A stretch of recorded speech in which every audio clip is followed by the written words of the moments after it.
Hey guys! So today you and I are going to talk about world class. So let's get into it. So the question in question was, hi Frederick, I'm referring to, they're referring to a video that I made a while back. Uh, could, could you please give any example of what exactly a world-class developer should know to be considered valid by you? I'm myself a beginning junior, early mid front end, 1 year of 1.5 year time of experience, development, and would like to know exactly what there is to know, so I could call myself mid or senior without any remorse.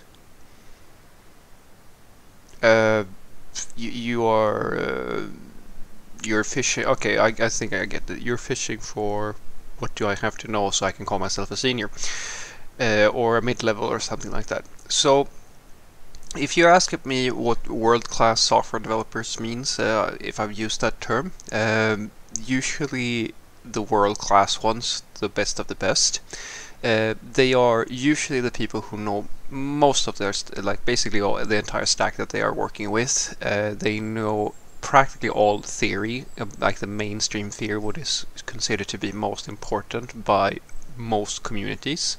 They know most of the tools, and they know the modern practices, how you do work in serious IT companies and so forth and so forth. They're basically at a point in their career where they've done all of it in one form or another, and they can basically provide you with multiple solutions to the same problem. To give you a very simple example, if now you're talking about front end, for example.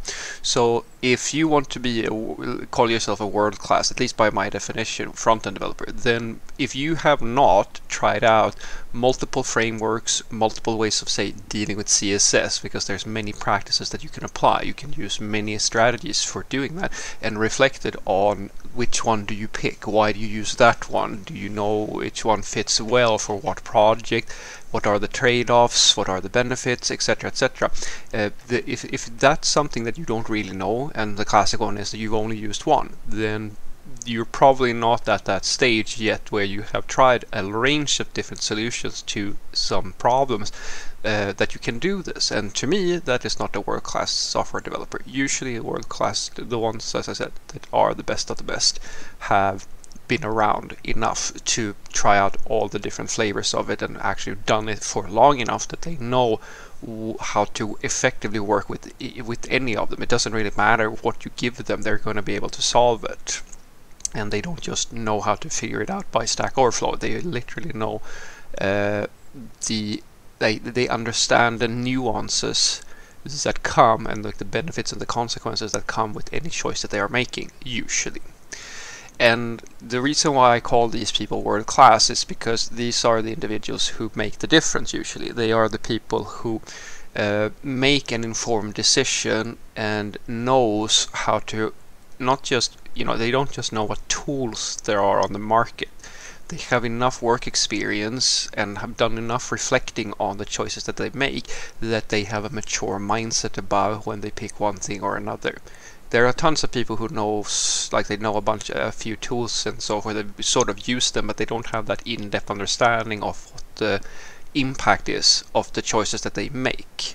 And that's the difference between being, say, a senior and a mid-level. As an example, you haven't done enough living and had enough fuck-ups or successes to know what a good idea looks like and what a bad idea looks like.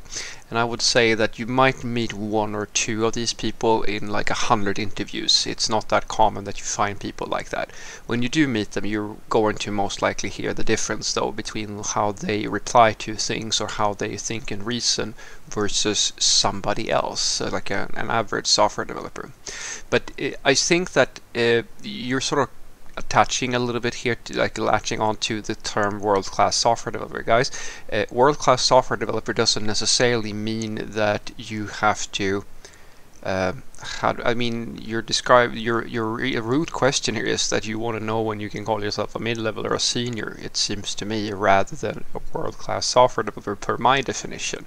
I mean, this is, as I said, it's just my definition, and the reason why I use that definition is because I've never seen anybody who, like, when such an individual comes into an interview or like put into a company, they always succeed.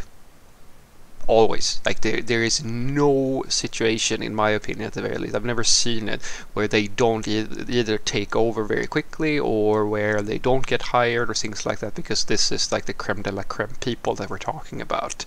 There are definitely, and I will go as far as to say that there are specialists who who I would say are not considered world class per se, because the problem with being a specialist is that software is about more than one specific technology. Very few companies do have, I mean, you can be a world-class specialist for sure, but usually I find that the most in-demand developers are these sorts of people who actually understand the craft itself in a for a wider range of things, right?